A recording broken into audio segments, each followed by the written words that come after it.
So what drew you guys to this particular TV project? For me, it was like the originality and knowing the minds, or thinking that you know the minds of Seth and Evan and what they're going to create. I think for me, I'd never done comedy before, I'd never done TV before, and so to dive into something that's extremely different and original with really fun characters, and knowing too that the show had unlimited places that it could go with time travel and their minds. So really, like, the only limit is how much money they'll give us to make it. so we'll stretch that. What's the first image you see on screen? A pile of burning money. Yeah, exactly. I know. It's great. It's great. Yeah. I love that. Yeah. Is there a specific place that you do want to go that maybe you haven't gone yet?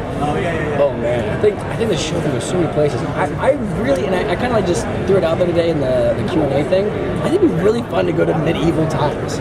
Not like the restaurant/show event, but like that may add a whole different element or to or it. medieval times restaurant. Oh my God. Let's save that money.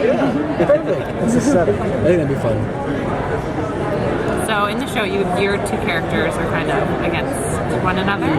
So how was that? Was that a lot of fun? Did you guys work on that outside of the filming? Or did you kind of... No, it's chess matches. You know, I did the Jared Leto route. I was sort of harassing him and sending him weird stuff in the mail. I didn't want him to trust me. Yeah. No, you know, we're actors, and it's really fun to have these, you know, like in real life, you don't really get to have a nemesis, I guess, like not too often. So it's fun to be able every to. now and then. Yeah. Or like a parking attendant that's just really a dick. You guys just hate each other every time. He's Yeah. That's actually a true story. There's a guy that I can't stand. Which parking lot? It's the parking lot on La Brea. He's just so mad at me every time. It's like if I go to the one shop that the parking lot's designated for, and I like shop there, and then I go across the street, he starts yelling at me. They pay attention to that? Yeah, dude, he's on top of it every time. It's like no, it's fine. I fucking got it. I have a receipt. Anyway, so yeah. No, in real life we're cool. It's fun. You connect with your character a lot, huh? Yeah, exactly.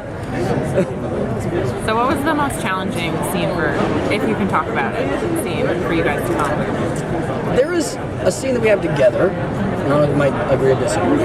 I can't really give away exactly what was happening, but it's a version of a standoff in an alleyway. Oh, and that was just a challenge. There's a lot of like physical elements. There's like, timing of certain things, characters popping in and out of situations, and that was a hard, long day. It was pretty hot too, really hot. I was lying with my face on the pavement a lot, and then by like 3 in the afternoon, I was like, I think my face is burning. Like, we're in this part of downtown LA that looked beautiful for the episode we were shooting, but there's a lot of like grime, and it was really windy and really hot at the same time. We were all just like choking and dying. It worked great for the show. It creates a weird thing to be an actor, because the like more like out of sorts and discombobulated you are sometimes is best for the product. So you're like, oh, I feel terrible. This is gonna be so great. I feel so bad right now. Like, I'm so tired and like,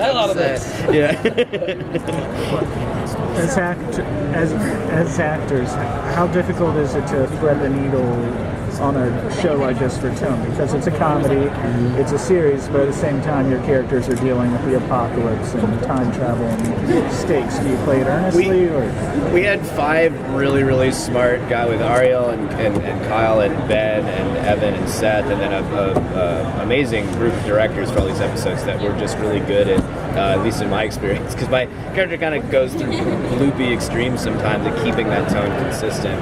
I said during the Q&A today, I get a samurai sword at one point, and if you get a samurai sword, you're messing with it all day. Like, you can get a little carried away with it. And he's like, all right, just bring it down to real samurai sword land. So having those guys, you staying on it and keeping it, and you keeping the ship on the right path. Yeah, I think it's so much on the writing, and for me, I think we had to remind ourselves, and even in moments like, because you're obviously changing directors all the time, and to keep like the idea consistent with the characters are living, we had to always remind ourselves that the stakes are absolutely real. We're trying to save the world, it's apocalypse kind of preventing sort of thing, and trying to make sure that you don't let it get too much in the comedy world, and keeping that on the right train, and then track, the right train on the right track, and then boat on the harbor, on the track, boat in the harbor, and so I think it was like kind of reminding yourselves like the stakes are absolutely real.